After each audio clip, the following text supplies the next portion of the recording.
이 팔도의 구획은 이미 열국시대부터 정해졌던 것이었고, 또 열국시대부터 정해진 팔도의 구획을 하나된 민족국가 고려시대에서부터 뿌리에 팔도가 정해지는가 싶더니 조선시대에 들어 완전하게 구획이 정해졌었고, 또 해방 이후에는 제주도는 군이었었는데 그 군에서 도로 승격하여 뿌리는 팔도에서 구도로 나뉘어 뿌리가 운영이 됐다는 것입니다. 왜 팔도에서 구도가 됐나? 이러한 역사를 뒤돌아 본다면 천부경이 가져다 준 의미를 찾아볼 수 있습니다. 이 천부경이란 뿌리민족을 위해 뿌리민족에 내려진 경우로서 이 뿌리에서만 해석할 수 있는 9, 9, 81, 81자로 이어져 있고, 이 81자에 이어진 건 31자의 그 숫자와 50개의 문자로 이어져 있는데, 이 천부경 해석은 50개의 문자보다는 31개로 이어진 숫자는 1에서 10까지 운의 차원으로 이루어진 차원수이기 때문에 31자로 이어진 차원의 수만 해결을 한다면, 차원의 수만 해석한다면 천부경 해석은 그렇게 어렵지 않고, 우리가 고조선 폐망 이후에 열국에서부터 시작되어 하나된 민족국가를 이루어 왔듯이 이 구도가 정해진 건 제주도까지, 그러니까 한경도, 평안도, 황해도, 강원도, 경기도, 충청도, 전라도, 경상도, 제주도까지 9개의 도가 정해진 것은 차원수와 다르지 않습니다. 천부경이 가르쳐주는. 그리고 천부경이 가르쳐주는 차원수에 비해 우리 민족이 열국에서 하나된 민족국가를 이룰 때까지 도와 덕으로서 하나 되어 왔다면, 하나된 민족국가를 이루어 살아가는 1000년 동안 아무런 문제가 없었을 텐데, 하나 되어 왔기 때문에 하나 되어 살아가는 대안을 충분히 마련할 수 있었다는 것입니다. 하지만 힘으로 하나 되어왔던 관계로 인해 우리 민족이 열국에서 하나된 민족국가를 이룰 때까지의 그 8개의 차원을 천부가 주어진 천부의 삶을 이루고자 구획되어졌고, 그러한 대장들이 자리에 왔었다는 사실을 꿈에도 생각하지 못했기 때문에 고조선의 건국이념, 홍익인간 어찌 되살려 살아갈 수 있겠습니까? 큰 산에는 큰 물이 흐르고 큰 물이 자리하는 것은 그만한 인구를 유입하기 위한 것에 있습니다. 다시 말해, 산은 생사 여타를 주관하는 기운을 담당하는 것이고, 물은 천기의 생명을 지기로 실어 나르는 주체로 자리하고 있기 때문에 물이, 흐르는 강물이 그 도시의 인구수를 담당한다는 것입니다. 인구수에 걸맞는 육색량이 그 들판이 담당한다는 것인데, 삶의 조건은 천지인을 통해 산수야가 자리했고, 산수야가 자리한 것은 부모 자식 관계로 빚어진 삶을 살아간다는 것입니다. 이 삶을 영위하기 위해 가지에는 가지신앙이 자리했기 때문에, 가지신앙은 성부와 성자와 성령의 이름을 부르짖으며 삼신사상이 자리했던 것이고, 가지는 가지에 걸맞는 불법승의 삼신사상이 자리했던 것이고, 뿌리는 뿌리에 걸맞는 천진 삼신사상이 자리하고 있던 것이죠. 산에, 물에 들이 자리하는 것도 천지인과 부모 자식과 삼신사상과 하나 다르지 않다는 얘기예요. 특히 뿌리 반도는 8도에서 9도로 각도를 담당하는 본주 영산이 자리하고 그 도시를 주관하는 본주 본산이 자리하는 것입니다. 본주 본산이란 진산을 얘기를 하는 것이죠. 그 도시를. 그 면을 주관하는 당산이 자리하고 있습니다. 이게 무슨 소리냐. 8도의 이온 9도는 하나의 도를 관장해 나가는 본주 신령스러운 영산이 자리한다는 것이고, 신령스러운 영산이 자리하는 만큼의 도시에는 그 도시를 주관하는 본주 명산이 자리한다는 것이고, 또 본주 명산이 자리하는 만큼의 면에서 리로 이어져 나가는 당산이 자리한다는 것이죠. 그 본주 영산의 주령을 타고 본주 본산은 본주 당산의 줄기로 이어져 나간다는 것이에요.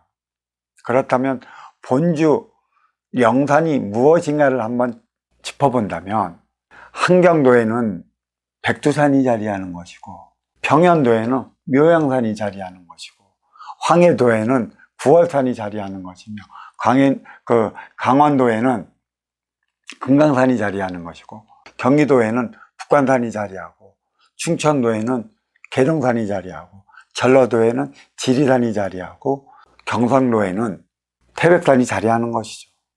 물론 태백은 민족의 영산이라 했었고, 백두는 인류의 영산이라 했었고, 지리에서 백두까지는 지기로 통하고, 제주도에는 한라산이 자리하기 때문에 한라산과 백두산은 청기로 통하고 있습니다. 그러니까 청기와 지기는 백두와 한라로 통하는 것이고, 또 백두와 지기까지는 백두 대간의 주령을 타고 자리하고 있습니다.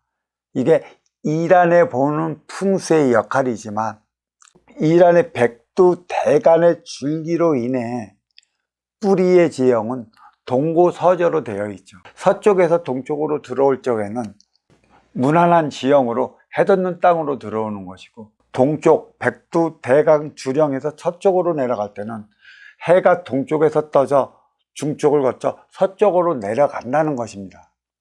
게다가 이 백두영맥은 태평양 기운을 머금어 지리, 용천을 통해 태백 단전을 거쳐 백두 천지까지 이르렀고, 백두 천지에 이르러 백두영맥은 만주벌판으로 향해 몸통 대륙으로 치솟고자 표효를 하고 있는 형상입니다. 동고서서의 지향은 동쪽으로 가면 갈수록 산이 많고, 서쪽으로 가면 갈수록 들이 많고, 서쪽과 동쪽의 그 중간 지점에 위치한 지역은 산과 들이 어우러져 있다는 것입니다. 그래서 산이 많은 지역은 생사여탈을 관장하는 것이고, 들이 많은 지역은 육생량을 담당하기 때문에 육생량의 발원지는 활동 서쪽이고, 정신량의 발원지는 운용유체 동쪽이라 이렇게 말씀드릴 수 있는 것입니다. 다시 말해 도량물이 시냇물 되어 강물을 이어 나가듯이 리에서 면으로, 면에서 읍으로 이어나가는 들판도 다르지 않습니다.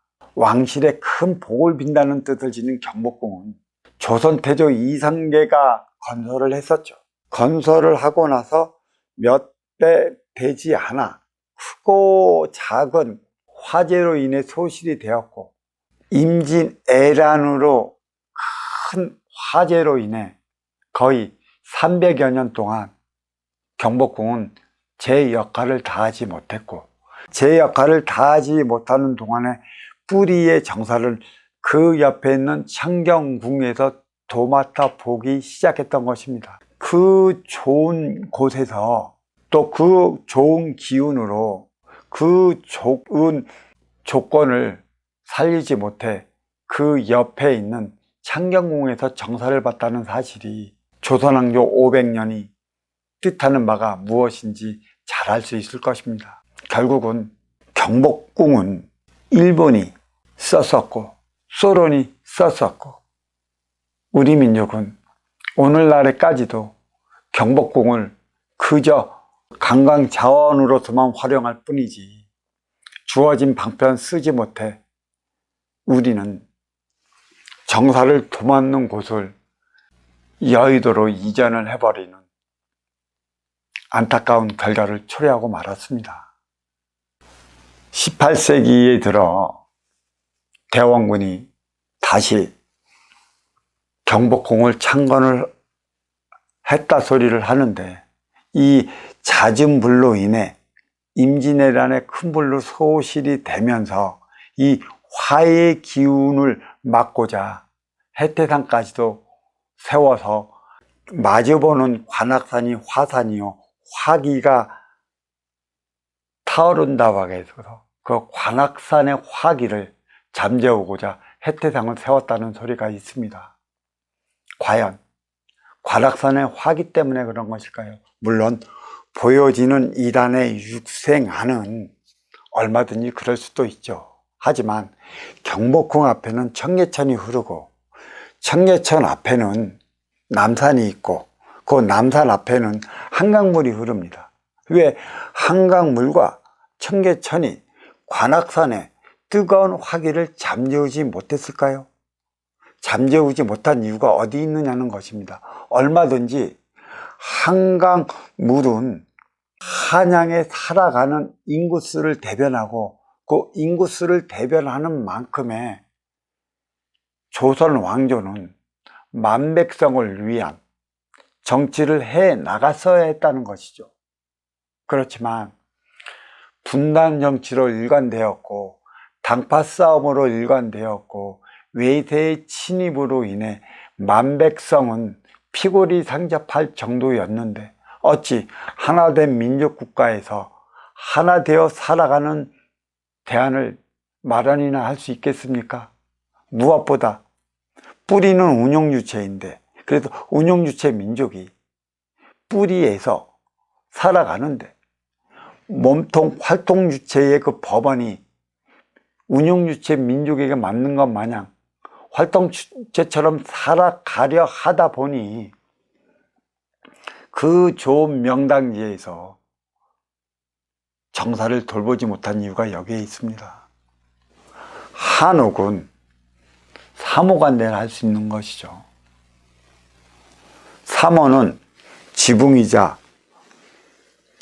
관대는 의복인 것입니다. 그 좋은 자리에 세계 인류의 명당지에 한옥이 서지 못했고 사모관대를 입지 못했다는 것은 직위와 권리를 박탈당했다는 것과 다르지 않습니다. 그로 인해 구한말 대한제국이 건립됐고 건립된 대한제국은 상복을 입는 기간이었고 그 이후로 일제강점기와 동족상쟁 6.25를 치러야 했으니 하나된 민족국가가 주는 의미가 다시 남북으로 갈려야 했던 이유가 어디에 있는지를 뒤돌아본다면 경복궁의 불운의 역사만큼이나 27대 조선의 왕조들도 불운했다 말할 수 있는 것이죠. 1차적인 경복궁을 조선 왕조가 쓰지 못한 이유는 육생의 풍수학에서 찾아볼 수 있고 2차적인 것은 인생의 화합적 분리치에서 찾아볼 수 있습니다.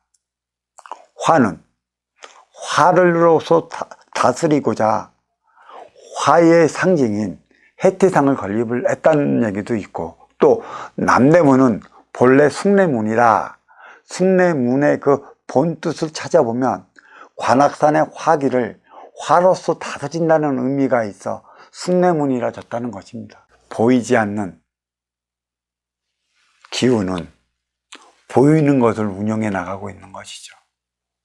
왜 우리는 이승과 저승을 오가야 하는 것일까요?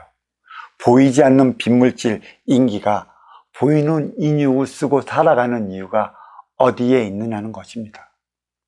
이란은 이안을 위해 있는 것이고 육생은 인생을 위한 것에 있는 것인데, 이란의 육생에서 벌어진 일련의 상황은 이안의 인생을 살아가지 못해 하늘에서 내린 표적이라는 사실을 안다면 1000년 동안 하나 되어 살아갈 때 하나 되지 못한, 하나 되어 살아가는 선순환 행위를 다하지 못해 내리친 회초리라는 사실을 알아야 할 것입니다.